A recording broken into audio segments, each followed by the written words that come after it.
Piotr here. It's Europe is closed right now, so I decided to go out to talk to you from a little bit different perspective. You cannot spend whole day watching the charts, so it's like lunchtime in US. Second part of the US session here on Tuesday, it's ahead, so that's the time of this recording. I don't know what's going to happen when I'm going to be back home, right? As of now, as you can see, there is a little bit of the stormy weather. Look at the sea behind me, so it's almost the same what we have on the market right now, at least before I left my place, right? So the first thing, guys, it's that Mr. President Trump said much earlier than usual, because he is visiting London right now.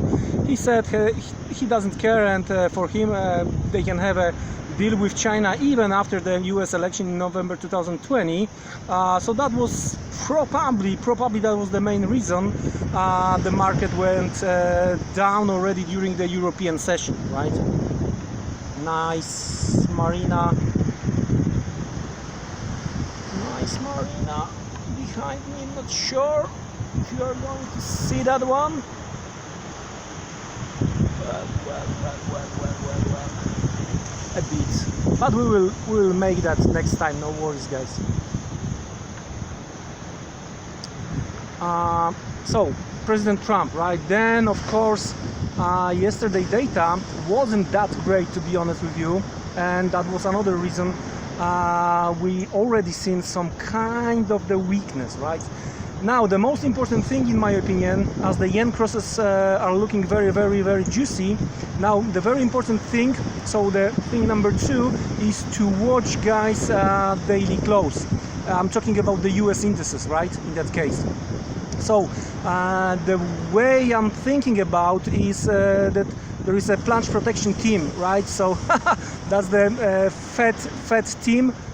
So in case that towards the end of the US session we are going to see the market is trying to build the lower shadow, that's what we have to be careful about, right?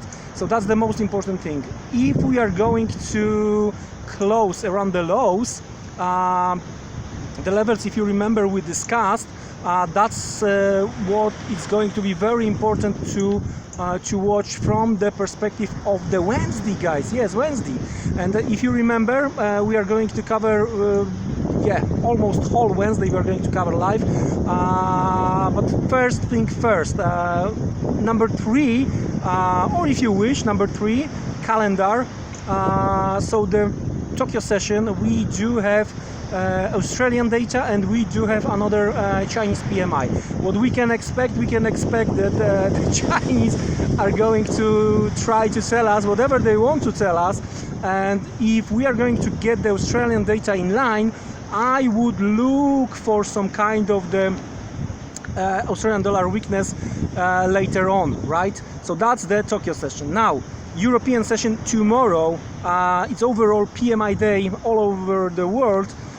So again, PMI services, and in that case, again, Germany is gonna be the key, okay? Then from the euro perspective, right? Then from the pound perspective, we are going to have very important UK PMI services, right? The thing is, what market is going to think about? Is it going to be like the more important is what Trump is saying in London, or UK PMI services, okay? So that's from the European currencies perspective. Then the dollar might come into play, and what we've seen since late Friday is some kind of the dollar weakness. And right now, the time of the recording, right, USD Swiss franc testing, because of the risk off, is testing the bottom of the consolidation. Please check the daily chart and you are going to get what I'm talking about. Then euro dollar is testing the levels we were discussing yesterday, somewhere around 111, and that's gonna be very interesting where we are at the end of the day. Of course, the UK election and 130 in play from the cable perspective. So almost everywhere, when we are talking about the particular currency pairs, we are testing dollar support in that case, and the dollar yen looks like it might be in a free fall. Check where we have yearly open in that case. Okay, let's have a look if we have some kind of the sunset.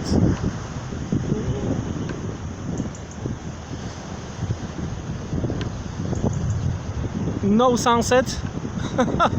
Cloudy and stormy, meaning same as what we have from the market perspective. Anyway, the next important thing we are going to cover tomorrow, it's New York session, and it might be crucial. It might be crucial from the dollar perspective. Even we have non-farm payrolls on Friday, but market may take the ADP as some kind of the preparation from the Friday payrolls, right? So in that case, I would be very careful. So the afternoon tomorrow is gonna be focused on the US dollar, especially with ADP first. Then we are going to where we are going to get Bank of Canada rate decision, and that's of course important from the Canadian dollar perspective. But here, oil and OPEC meeting we might well or have some delay in the Canadian dollar weakness, because there is no change. I still think the Canadian dollar will go down. And finally, PMI and ISM services in US, and that's the key. At some point, if we are going to get the reading below 50, the house of the cards might be done. So guys, be careful this evening, don't be trapped, and see you tomorrow, guys. Take care. Goodbye.